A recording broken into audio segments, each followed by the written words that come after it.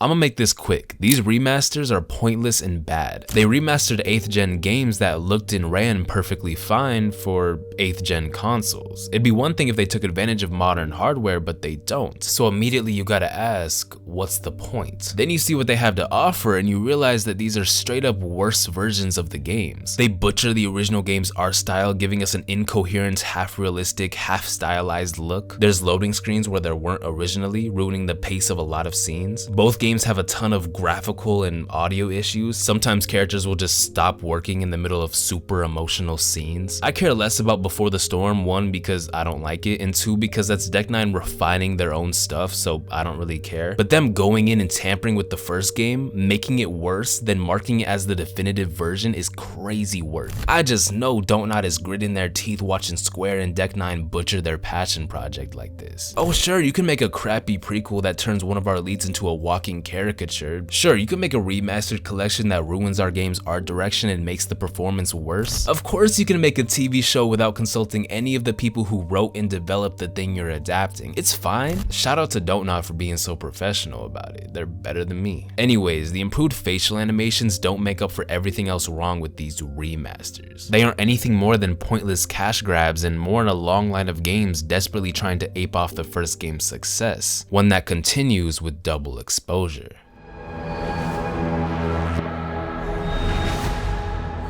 It seems like everybody hates this game, which is kind of funny to me, cause didn't y'all ask for this? There was a point where you couldn't go anywhere without seeing people beg for a direct follow-up to the first game, for the Max and Chloe sequel, and I was always like, guys, you know Chloe is dead for half the player base, right? The only way for a sequel to work is if they pick a canon ending or somehow consolidate both outcomes into one path. One completely disregards half the player base and the other undermines the themes of the first game, one that highlighted choice, consequence, and the butterfly effect. Doing either of those things just to make room for a sequel that doesn't need to exist would be an unbelievably dumb move. I've been saying this for years and Dontnod understood this right away, which is why 2 is a completely different thing. But I guess Decknine or Square Enix or whoever it was who pitched this complete and utter disaster didn't get the memo. So here it is, the direct sequel to the first game. It's finally here, and the series couldn't be any worse for it. To make this work, they decided to consolidate both of the first game's endings into one path. Whether Max lets an entire town get wiped out to save her best friend or goes back to let Chloe die, in 10 years she'll end up at this college in Vermont in more or less the exact same situation. So much for the butterfly effect, huh? One of the many problems with this approach is that Chloe can't play a big role in the game because she's a determinate character. And I'm gonna let you in on a little secret. The only people begging for a direct sequel to the first game were Max and Chloe fans. The Bay over Bayers, the Pricefield shippers. I guarantee no one who let Chloe die was out here really hoping for a sequel. It was the people who couldn't accept that this was the end of their story. These were the people Square was probably considering when they decided to greenlight this game. But in order to make it work, they can't incorporate what those fans actually want, Max and Chloe. So it ends up being a lose-lose situation that doesn't appeal to anyone. As far as I can tell, this is where most of the hate is coming from. People are mad about how they did Max and Chloe, mad that Chloe wasn't in the game, angry that they broke up Pricefield when those are the absolute least of this game's problems. Trust me, I get the frustration. You sacrifice a whole town for her and she still leaves you? That's tough. But what did you expect? For Decknine to favor your ending over everyone else's? To make a Bay over Bay exclusive sequel that disregards half the fan base? If not, the only other option is retconning both endings into the same path, which means writing the determinate character out of the game. It's as simple as that. Them drifting apart is really just a symptom of making a direct sequel. It's not that Decknine broke up Pricefield, it's that they were even in a position where doing so was the most reasonable option. Sure, I have issues with how they decided to reveal the breakup. I really think y'all were owed a flashback at the very least, given how important Chloe was to the first game, but that's besides the point. We didn't need to know exactly what happened after the original, and it definitely wasn't Decknine's story to tell. There's nothing wrong with leaving the endings up to interpretation, letting people come up with their own idea of where things go. The very idea of a direct sequel undermines countless elements of the first game, Pricefield included. If you were one of the people mad at Double Exposure for breaking up Max and Chloe, but were also one of the ones insisting they make a direct sequel to the first game, I hope you seriously start considering being more careful what you wish for and more mindful of the stories you call yourself a fan of. Not that I'm saying Double Exposure is the Pricefield community's fault, it was Square's decision to greenlight a sequel, and I'm sure that had less to do with fan outcry and more to do with the fact that the first game is the best-selling entry by a wide margin. Some out-of-touch executive was probably like, make a sequel to the one that made us a lot of money, without considering how much it would undermine the first game's narrative. As much as I'm against the idea of a direct sequel, once I found out they were doing one, it's not like I instantly wrote it off. I went in expecting a decent game that took away from the first game a little bit, but was still overall a fun experience. And that is not what I got. Trust me when I say I have a lot of problems with Double Exposure. I don't mess with most of the characters, the setting is boring, they ruined the away photo for no reason, Reggie's face pisses me off. It would be so easy to turn this into a nitpicky rant sesh where I just list off everything I don't like, but that's not the point. So I'm gonna just focus on the stuff that I think really contributes to this being such a franchise-killing entry. First off, we gotta talk about these dumb day one DLC bundles that every big budget game likes to shove into their marketing. True Colors also had something like this, but at least then it was a pretty decent deal. The deluxe upgrade gave you a 3-hour bonus chapter, and the ultimate edition gave you both of the remasters. Both offers also give you a bunch of cool outfits that you'd actually want to wear. Double Exposure gives us these ugly, out-of-place costumes that clash hard with the serious tone of the game. And for the $80 ultimate edition, $30 more than the retail price, you get exclusive cat content, which amounts to little more than a cat showing up at Max's crib and laying down. That's it. A cat shows up in a house you're barely in.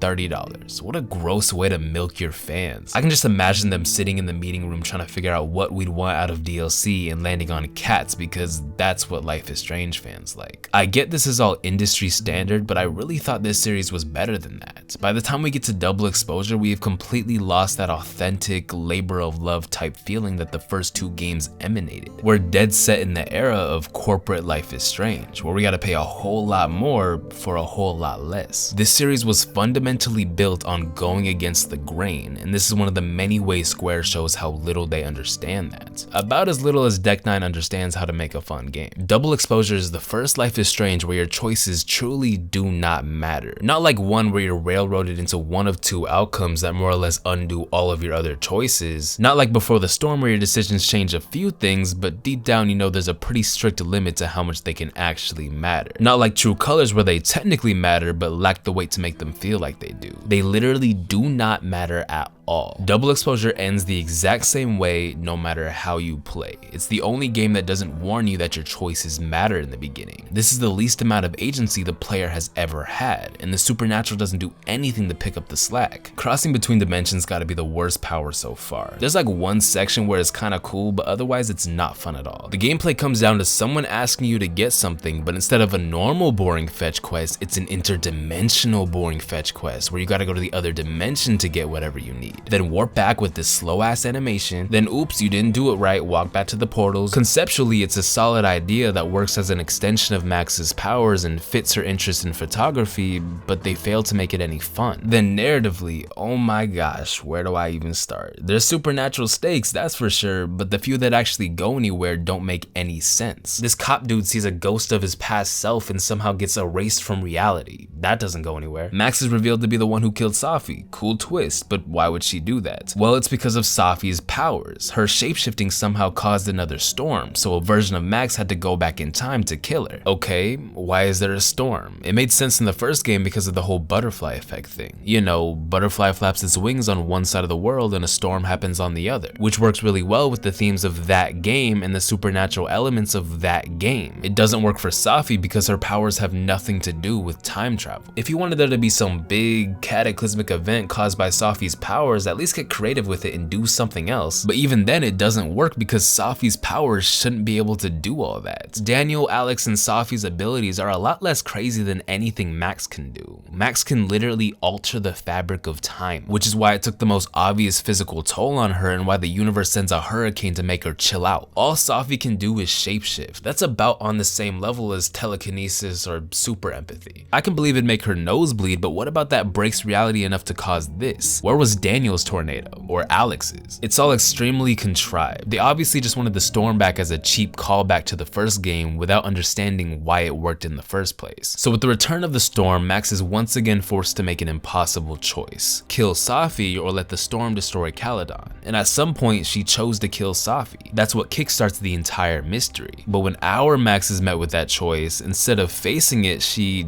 jumps inside the storm. Stay with me. Then inside of it, we get the return of the worst Life is Strange staple, the overly vague, trippy dream sequence that every game likes to shove into their final episode, except for the one with the best final episode. Max relives some of her past trauma with a bunch of mostly pointless callbacks to the first game. And look, I get it. I get what they're trying to say with this whole bathroom scene, with Max taking Nathan's place and Safi taking Chloe's. Max feels like she killed Chloe and doesn't want to be forced into that kind of choice again. That doesn't doesn't really work if you didn't let Chloe die. In fact, a lot of this doesn't work if you didn't let Chloe die. Why would a Max that saved Chloe ever kill Safi? Her jumping into the storm and rejecting this choice is supposed to be a powerful character moment, her rebelling against the whims of fate, which doesn't work at all because Max learning to live with her choices is the entire point of the first game. Whether Max saves Chloe or Arcadia Bay, she learns to live with the consequences of her actions. It represents her maturing from a kid who thinks twice about everything she does into an adult who accepts the world for what it is and learns to move forward. That lesson is learned regardless of the context. That final choice was definitely hard on her, but in both cases I feel like there's a weight lifted off her shoulders. There's a reason she smiles during both endings. Having Max now come in and weasel her way out of consequences by refusing to make a choice undermines all of that. What's the lesson here? What is the game trying to say? That Max was wrong for making that choice and should have tried harder to save both Chloe and Arcadia Bay? That she should have tried the obvious third option of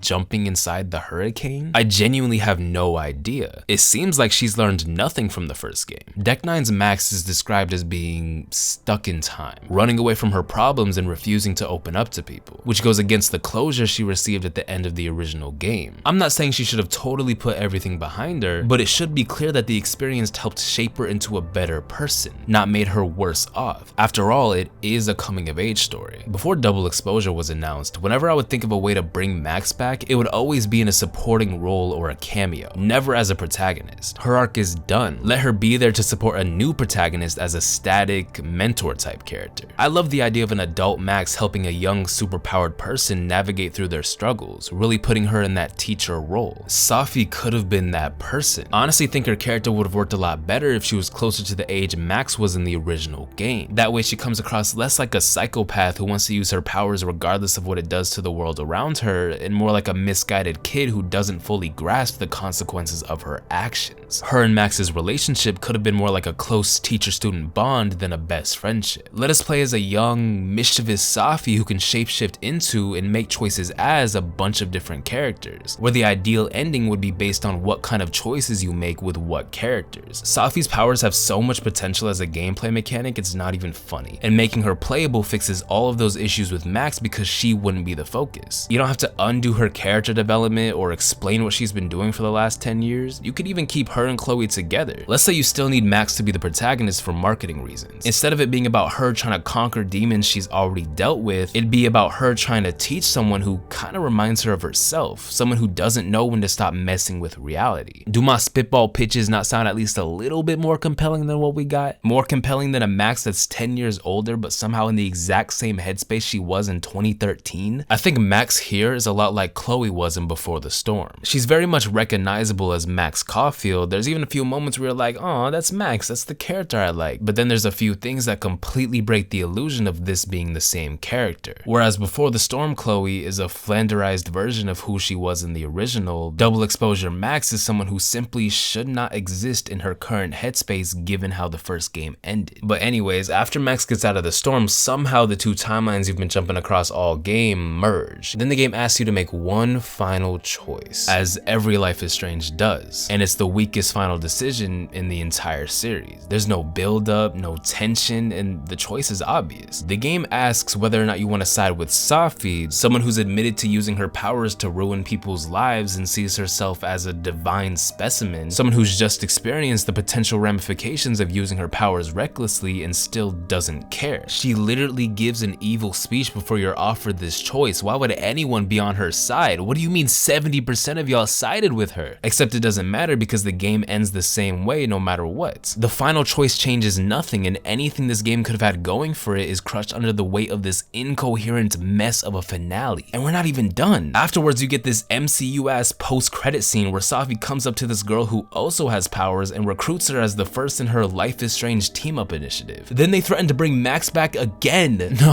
please, I'm actually so good. The biggest reason this finale fails falls is because the main mystery is tied to understanding 3 different sets of powers with largely undefined rules. Decknine didn't know how to tie all these supernatural elements together in a way that made any type of sense. Just so we're all on the same page, I'm gonna describe what I think went down the night of Safi's death. So we start off in the original timeline with who we'll call Original Max. She experiences events similar to the Safi Alive timeline, except she doesn't know Safi is dead in another one. Eventually, Safi has her little storm-causing meltdown, so the original Max goes back in time to kill her. Then she goes back to her own time to a presumably fixed future. We plays an autopilot Max, the version of Max that gets left behind after the original Max changes the past. After original Max kills Safi, the timeline splits and our Max gets the power to cross between those dimensions. As she walks up to the scene of the crime, she sees glimpses of both timelines before reality eventually settles into the dead Safi one. Throughout the rest of the game, our Max is traveling between the original timeline and the new timeline that the original Max created. Everybody got that? Cool. Now let me tell you why it sucks. The first game had rules to how this time travel stuff worked. Rules that made sense and stopped everything from turning into an incoherent mess. Rules that double exposure breaks. First of all, it's well established that when Max goes back in time, she goes back into her own body. So the only way for the original Max to have killed Safi without our Max knowing is if she went back to kill her, then ran back down the mountain to the exact spot she traveled back to, so our Max has a little mystery to solve, which is stupid. Also, that means we're playing as an auto Max for the entire game. This is a concept the first game mentioned, but didn't really touch on, probably because they knew how confusing it'd get if they did. The idea of an auto Max using her powers is a Pandora's box of time travel confusion that Decknine was smart not to open. Not Decknine though, so now you gotta ask what's going on with the original Max. Does she still exist? Is there just an infinite line of auto Maxes using their powers? How does that not cause a storm? How does Max going back at all not cause a storm? Is that not what caused the first one? Why would she ever think going back in time to kill Safi would be the right solution? Another thing that was strongly implied by the first game was that Max needs to be in the photo she travels through. Neither her or Safi are in the owl photo that she's somehow able to send them both back to. Also, when Max goes back through photos, she's supposed to have a limit to how far she can go, visualized by film burn that doesn't extend that much further past the limits of the photo. And when she's finished doing what she needs to do, she's sent back to the present, with no memory of what's happened since she changed the past. Decknine's Max has no such limits. She's able to just go back into photos and go wherever she wants. I guess she can also stay for as long as she wants. At least sometimes she can. She's coincidentally sent back to the present when she needs to ask past Safi questions, but she's able to stay in the past for a good chunk of episode 5. We never actually see her go back to the present, but I guess she would have had to in order for everyone to remember what's gone down the last few days. But wait, none of those memories would exist if Max brought Safi and the storm back with her, because that would have changed history. So how does anyone remember anything? Does Safi carry the memories of both timelines in her like a USB drive? They keep mentioning how everybody has a piece of Safi in them because her power imprints on them, so maybe Safi was holding their memories. But if that's the case, how does anyone remember stuff from the dead Safi timeline if Safi wasn't there to imprint her power on anyone? Which, by the way, is a dumb way to make Safi's powers seem more crazy than they are. Again, she's just shapeshifting. It should not be able to cause all this. The only reason it does is so they can kick off this impossible mystery that remains impossible because this game has no rules. Weird stuff just leads into more weird stuff until you have no idea what's going on. You know that balance between the mundane and the supernatural I was talking about earlier? Yeah, it's completely dead. I feel like time travel is always at least a little bit confusing, which is why I commend how the first game was able to put together a set of rules that made everything make sense. That way you could focus on what actually mattered. With double exposure, you have a story that's trying to juggle time travel, dimension hopping, and shapeshifting all in one without any set of rules to keep it all in check. How are Alderman and Reggie able to see their past selves, and why does touching them erase them from reality? I'd kinda get it if they were seeing their alternate dimension selves to foreshadow how the timelines are slowly bleeding together, but they're not. It's their past selves, even though Max should be the only person who can travel through time and perceive its changes. Max can only rewind when the plot wants her to, yet she can travel back through pictures without any of the rules that made that ability work. It's explained that Safi isn't actually changing the shape of her body, just shifting the perception of those around her, yet somehow her power is able to be caught on camera, because apparently her perception warping works on inanimate objects. Yeah, okay. The first two games were smart to ground the supernatural with rules that lined up with how most people would understand these abilities to work. You didn't need a contrived explanation to make things make sense, it just did. Time travel and telekinesis are completely fictional concepts, so of course there's no, like,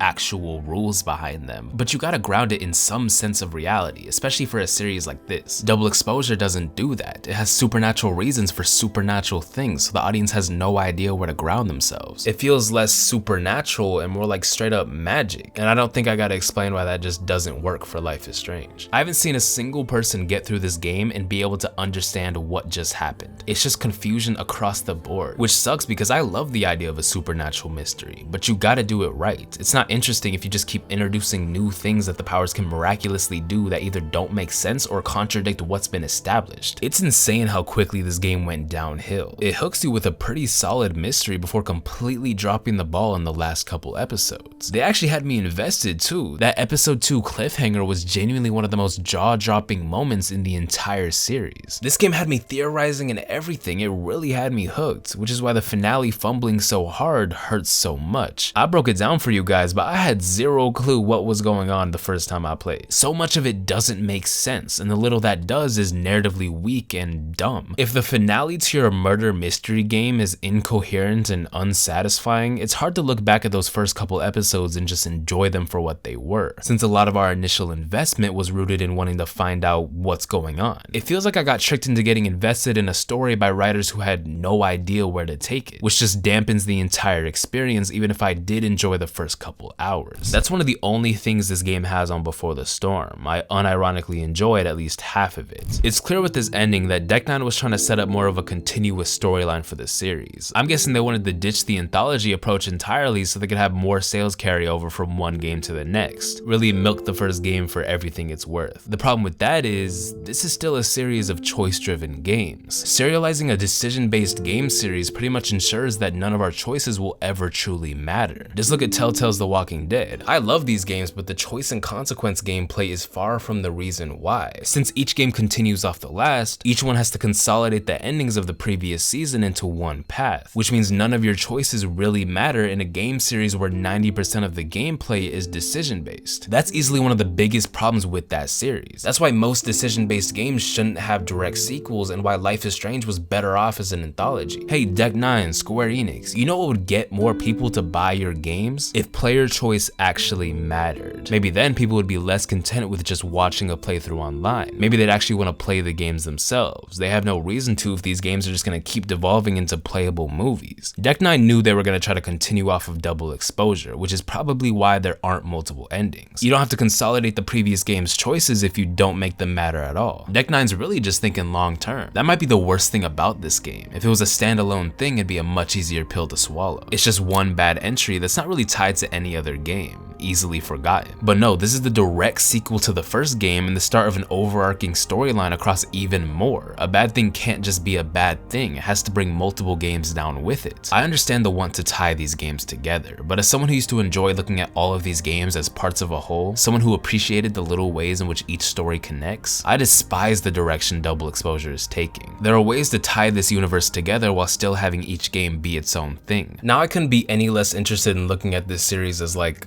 an overall canon, because doing so means I have to accept this as canon, which means accepting all the ways it undermines the first game. I already considered Decknine's stuff loosely canon at best, but now if the game doesn't have Dontnod's name on it, it's just not canon at all, I'm sorry. Which sucks because I was down to let Decknine play in Dontnod's playground as long as they didn't touch either of the first two games. I was cool with them taking over because they were given the keys to an anthology. They had the perfect opportunity to work within the world Dontnod established and carve out their own unique piece of the series, giving us completely new takes on the series' DNA. I think a big reason why I'm not as hard on True Colors is because it is entirely its own thing. From a canonical perspective, the worst a game like that can be is harmless. All of Decknine's games could have been like that, but instead they focused on pandering to fans of the original, going where they thought the money was. And look where it got them. Not only has the first game been completely butchered by a prequel and sequel that it didn't need, more people than ever are tapped out of the franchise and the fans are pissed. I don't think anyone finished this game really wanting to see where things go next. I haven't seen not one excited reaction to this end credit scene. If anything, it made me hate the game more. It's salt in the wound. It meant we couldn't just move on from Double Exposure. We'd be stuck with it for the foreseeable future. Stuck with this fake ass Max, stuck with these annoying characters, stuck with this boring location, stuck with this completely broken foundation, when the best way forward would have been to sweep this stuff under the rug and give us a fully original entry. Double Exposure reportedly flopped hard, which is ironic seeing how they used every trick in the book to try to siphon siphon money out of players. From the predatory DLC, the narrative-shattering Liz 1 pandering, to them trying to set up an overarching story so there'd be more sales carrying over from one game to the next. Creative decisions that sought to take advantage of people who loved the franchise, with little consideration for how it affected the quality of the game. This is a direct sequel to Life is Strange, a game known for its boldness and sincerity warped into this out-of-touch corporate product that flies in the face of everything it stood for. I'm glad it flopped. I still love this franchise, but any other outcome would have been unfitting for a money-grubbing disaster like Double Exposure. I hate to say it, but if this had been the end of Life is Strange, it would have been more than deserved.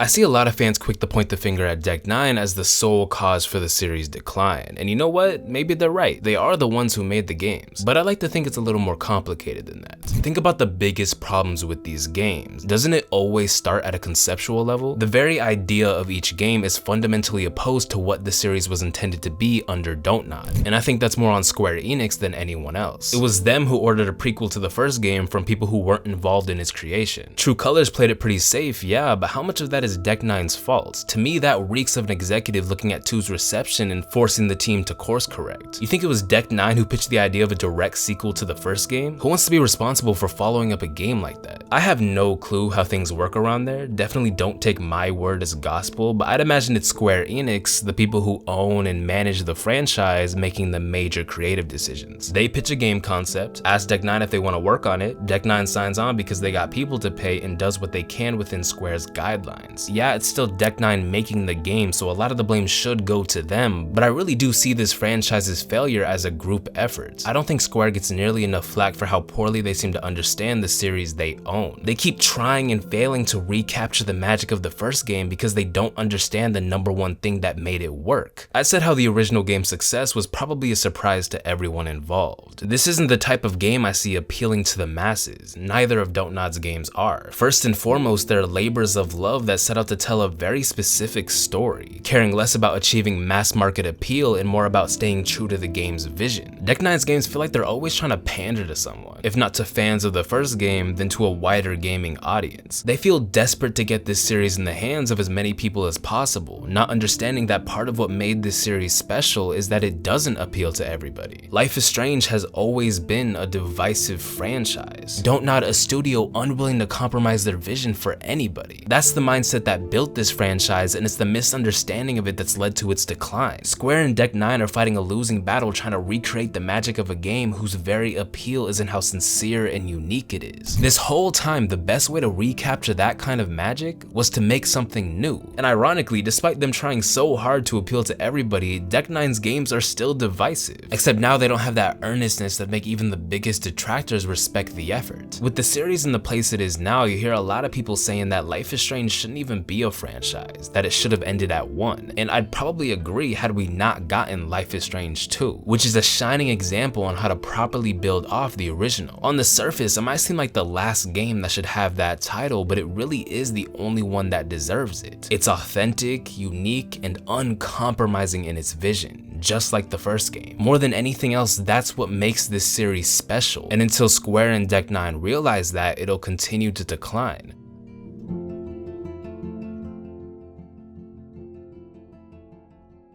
Alright, so how do we save Life is Strange? Well, first of all, it's time to move away from Max and Chloe. It's time for another fully original entry. New characters, new place, new power, new setup. No more small town mystery. There are so many types of stories to tell. Not everything has to fit into that specific box. In general, please stop trying to appeal to fans of the first game. It is long past time to move on. You shouldn't try to copy Don't Nod's style, but you should study the elements that made their games work and think about implementing some of that into your own stuff. Start prioritizing player choice again. Make these games actually worth playing again. Know how to properly tie the supernatural into the story and gameplay. Don't be afraid to go further with it, but know where to draw the line. Don't try to replicate Don't Nod's art direction, but do get creative with it. Give us a stylized look that's in line with whatever story you're trying to tell. I want these games to earn that $50 to $70 price tag. If not in length, then at least in scope. The gameplay and narrative complexity of Decknine's games isn't reflective of a product that costs 50% more. These games need to be more ambitious. I want in-depth choice and consequence systems with plenty of optional content and branching outcomes. It's not enough for them to just match the mechanical complexity of 2, it's time they surpass it. I made it a point to highlight the elements of Decknine's work that I enjoy because I want it to be clear that I do have faith in this studio. I think they have what it takes to put out a great Life is Strange game. They just need a shift in direction. I know I talked a lot of crap today, but I don't want the takeaway from this to be Decknine and Square Enix suck. If anything, I want this to come off as constructive and as a way to highlight just how special Dontnod's games were. None of what they did right was an accident. There was a method to the madness that I think is worth commending. By comparing their stuff to Decknine's, hopefully it's a little more clear what they brought to the table and what exactly the series is missing with them gone. As much as I still hold out hope that they'll eventually come back for a Life is Strange 3, I think it's safe to say that's never gonna happen. I have a feeling they're not in a rush to work with Square Enix again. I think them not being around is something we'll just have to accept. You definitely lose a lot with their departure, but I still have so much faith in this series' foundation. I still believe in its potential. Someone's just gotta realize it, whether that's Dontnod, Decknine, or whoever. Anyways, that's all for now. See ya.